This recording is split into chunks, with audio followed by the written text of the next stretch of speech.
If just working harder was the secret to success, then every burned out entrepreneur out there would be a millionaire. Clearly, it's not that easy. And I think we can both agree that that's just not how things work in entrepreneurship. So I used to think that the more I hustled in my business, the more my business would then see like an equal amount of success. The more I posted in every single Facebook group. Don't make fun. That was still really cool back in 2016, 2017. Not so much anymore, but posting in every single Facebook group, posting so much content that it left me feeling burned out. Never really taking time off, taking my phone and my laptop with me everywhere, putting in hours all night and all weekend. I thought, clearly this will just lead to success. If you feel like you're working nonstop or spinning your wheels in your business or creating tons of content, but yet you feel like no one's engaging with it, then this episode is for you. In this episode, you'll learn why more work doesn't always equal more success, the 3 biggest problems that come from overworking without a strategy, and last but not least, a better way to grow your business without burnout. Yes, please. If you're tired of grinding in your business with nothing to show for it, I highly encourage you order my book, When I Start My Business, I'll Be Happy, a practical, no BS guide to successful online entrepreneurship. In it, I give you all my marketing strategies and your roadmap to building a successful online business too. Click now to order it in the description, and it'll land on your doorstep on April 15th. I cannot wait. By the way, if you pre-order my book before it comes out, you have until April 18th to order my book wherever books are sold, and then head right here to samvanderwielen.com/book to redeem your 2 free bonuses. I'm giving you free access to my go-to no-brainer freebie strategy, as well as how to create consistent lead pipelines to your email list. So go grab that. You'll also get a seat in my No BS book club coming this May. Anybody who pre-orders my book gets access to these 4 live group coaching calls with me in May. So you can just click the link down below to pre-order my book now. You only have until April 18th though to snag that email course bonus. All right, let's hop into part 1 of today's episode, the hustle trap.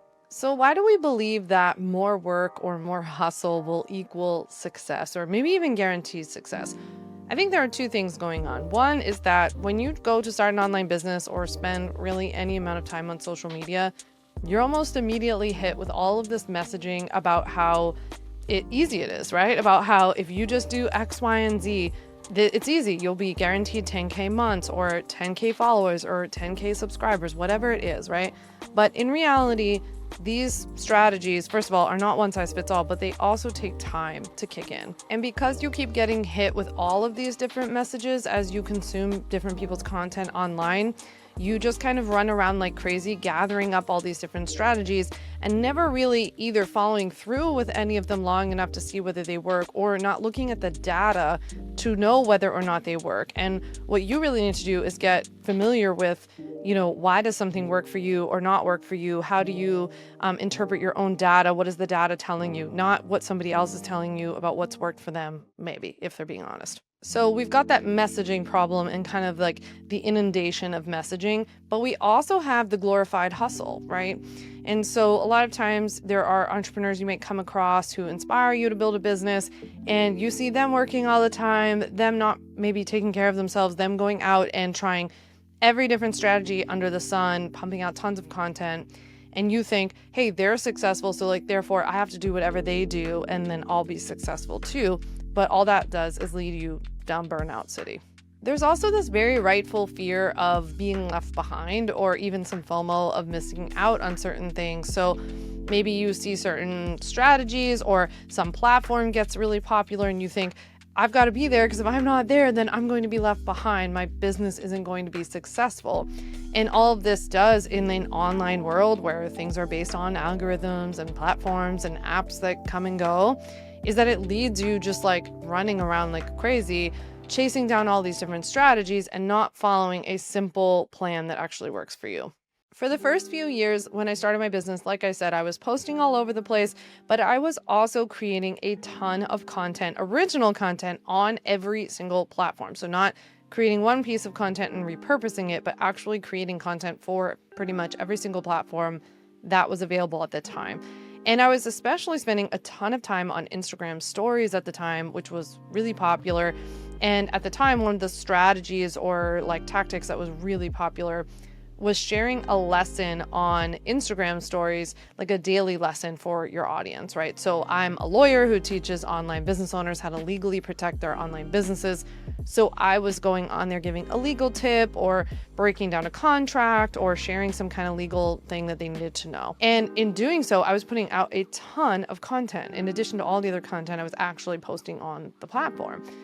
And it wasn't until I actually paid for a VIP day with Melissa Griffin. Back then was a really popular business coach. She offered VIP days for people who were like a little further along in their businesses.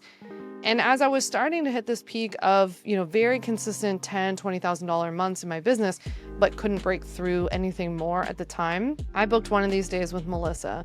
And Melissa was like, wait a minute, you're doing what? You're posting how much? You're posting where? Like, girl, your content has to get out there, has to marinate, right? And so she was both taking issue with the amount of content I was creating, but then also like where I was posting it. So focusing more of my attention on evergreen and long form platforms like YouTube, like a podcast, like an SEO optimized blog post, versus spending all this time creating what I now call affectionately toilet content, because a lot of the content that we create for traditional social media platforms, almost the moment that you post it or within minutes of posting it is essentially gone, right? It's gone into the algorithm because like millions of other people have come and they've spoken their thing, said their piece now too. So that very expensive but well worth it day with Melissa was a huge game changer for me in my business back in 2019, because from then on, I really did start scaling back. Even though it might look to you like I still put out a lot of content, I'm also really good at kind of repurposing these days. We create a YouTube first, we're taking a YouTube first strategy right now where we're posting videos on YouTube, extracting the audio from my podcast on your terms, and then those also get turned into reels. So we're getting pretty good at like creating one core piece of content. And even within that strategy, focusing on the platform that has more of that evergreen, searchable, findable capacity versus like plopping this kind of thing on Instagram or TikTok. All right, you'll have to tell me down in the comments below if this is speaking to you. Do you ever feel like you're throwing digital spaghetti at the algorithm wall? Because if so, you got to tell me in the comments. You are certainly not alone. I have come and gone with my time periods where I've created too much content, too little content, maybe posted it in the wrong places, but I've been there with you, so tell me down below. All right, let's hop into part 2, because the hustle problem also is leading to a whole lot of burnout in the online business industry.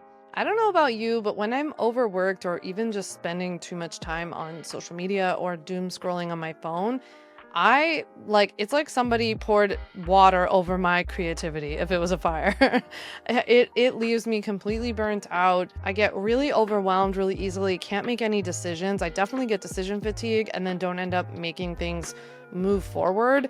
And I just don't feel like showing up. I mean, even in having a job where it's very video and camera forward, it can lead to a lot of retreating, which isn't exactly good for business. This is why the hustle strategy isn't an actual strategy. It's just a fast track to burnout. And often this happens because without a plan, we just stay in reaction mode, and reaction mode does not grow businesses. You need to be stable and steady, kind of like a ship that's constantly moving forward, regardless of what's going on around it outside with the weather, and not like a little boat that zigzags through the water, just being like, ooh, something over there. Now there's something over here. Now there's something over there. We need to be steadily moving that business forward, regardless of what's happening around you. Tell me in the comments if you ever feel like you're just in reaction mode too, because I think when you're in that mode, it can feel exhausting, and it can also feel really frustrating because it feels like you're working a ton, but you have very little to show for it. So tell me down below if that's you. I know for me, this often feels like the business's version of a treadmill where I feel like I'm doing something, but I'm just not getting anywhere. If this is all hitting home with you so far, you definitely want to order my book, When I Start My Business, I'll Be Happy, because in it, I'm going to teach you how to create a very chill marketing strategy for your business, including my big 3 content strategy that will have you putting out less content that has a much bigger impact in a snap. You can pre-order my book now by using the link in the description.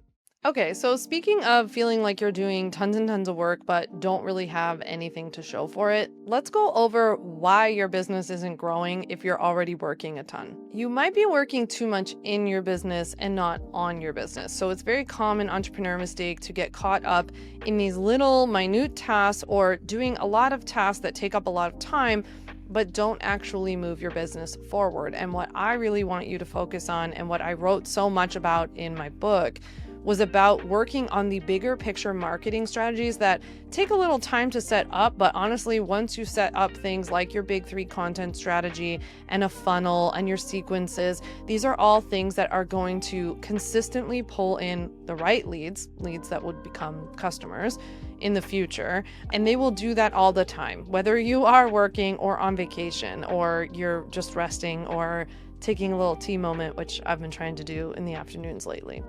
So that's why it's so important, if you're feeling really burnt out or you're feeling like you're working a lot but you don't have that much to show for it, that you sort of zoom out and allow yourself to take the time to set up the bigger picture things that will pay off for you in the long run. So many years ago, probably like 2019, I remember I told my friend Margot, who was working for me, doing some marketing work for me at the time, that I felt like I had adopted this strategy and I was producing less content that had a bigger impact, just like I teach you in my book, but that I felt like it was so slow at first, right? And so I was frustrated because I was so used to that dopamine hook from creating something on social media and getting immediate feedback. And I told her at the time, like, I feel like I'm just depositing 10 cents in a bank account every day. And it's just like, man, I hope that this all stacks up and turns out to be a nice, healthy savings account one day. And she talked about how, and told me at the time that, like, it might feel like it's 10 cents right now and it feels so minute, but for one, pretend like it's a high interest savings account. Two, you just don't realize, just like if you had set up an automatic deposit for 10 cents or $1 a day or whatever it is, over time, between the automatic savings that you're not even thinking about anymore because you're automatically putting it in there, and the interest and then the compounding interest that's coming from that, you would end up making more and more and more over time and gaining a lot of traction, like a snowball effect. And that is exactly what happened with my content strategy. So although it felt like that 10 cents at a time, all of a sudden I looked back and it was like, whoa, my email list had grown to now over 46,000 people. I have over 47,000 people on places like Instagram, a few thousand of you here, right? So there are many different areas where I was pulling in different leads. Thousands and thousands of new customers came through the door as well through all of those funnels that I had set up. And especially if you feel like this about content, like you're putting in a ton of work, but you really have very little progress to show for it, I would encourage you to think about whether you're spending too much time on creating toilet content. Like I mentioned earlier, that's content that once you create it, it kind of goes away. It doesn't really have a lot of lasting power. It's very difficult for people to find, maybe not searchable, or it's not a great searchable algorithm or something like that, versus more of this big three content that I teach you in my book. So in my book, I teach you about creating a big three content strategy, focusing on one of the three platforms like YouTube, creating a podcast that of course you SEO optimize, or creating a blog on your website that is of course SEO optimized as well. My idea with the big three, is that when you create long form content, first of all, it will have more lasting power and people can usually search and find it depending on which platform you're picking. It can also convert customers a little bit easier because it gives you the ability to create this like, know, and trust factor with people so that they actually want to buy from you. But also, I create all of this content in mind with having a call to action to something that, regardless of whether you found this video today, a year from now, or 3 years from now, it will lead you somewhere into my business. It will take a next natural step. 99.9% of the time for me, that's something for my email list. With the upcoming launch of my debut book, that has sometimes just been a straight call to action to my book, but my book will always be out there and people will always be able to purchase my book. So it makes sense that, at least to me, to make this a call to action in any of the videos that relate to it. I want to share 3 practical steps with you that you can take if you're identifying with anything I'm sharing in this episode. Number 1, pick one of the big 3 content platforms to focus on moving forward, ideally for at least 6 months. 2, I want you to create a sustainable content strategy for yourself. Whether that's you create a certain number of videos or episodes per month, or a certain number of blog posts per month, or you can commit to a weekly schedule or something like that. The most important thing is that you want to pick something that you can stick to. If you're not sure with where to start, one of the things I write a lot about in my book is that I highly encourage you to start with whatever platform you like consuming on. Like if you love YouTube, try creating a YouTube channel, because you're also going to be more familiar with kind of like what works there, what you like, what you don't like, all that kind of stuff, and with even how the platform works itself. I'm also a huge fan of you picking whatever platform sounds fun to you. So like if it sounds fun and creative for you to create videos, or you're just somebody who like absolutely loves podcasts and always has headphones in your ear, like listening to podcasts, create your own podcast. As my social media mentor, Natasha Samuel, always says, if you can't get onto other people's stages, create your own, right? So you can create your YouTube channel, you can create your podcast. If you want to be a writer, write on your blog post, like create your own stage. And the third thing that you can do after watching this episode is to prioritize tasks in your business that actually move it forward, right? Now that we've had this conversation, maybe you see where you're spending too much of your time, too little of your time, and now is your opportunity to adjust, zoom out, and take a look at everything you're doing day to day in your business and see if it's actually moving things forward.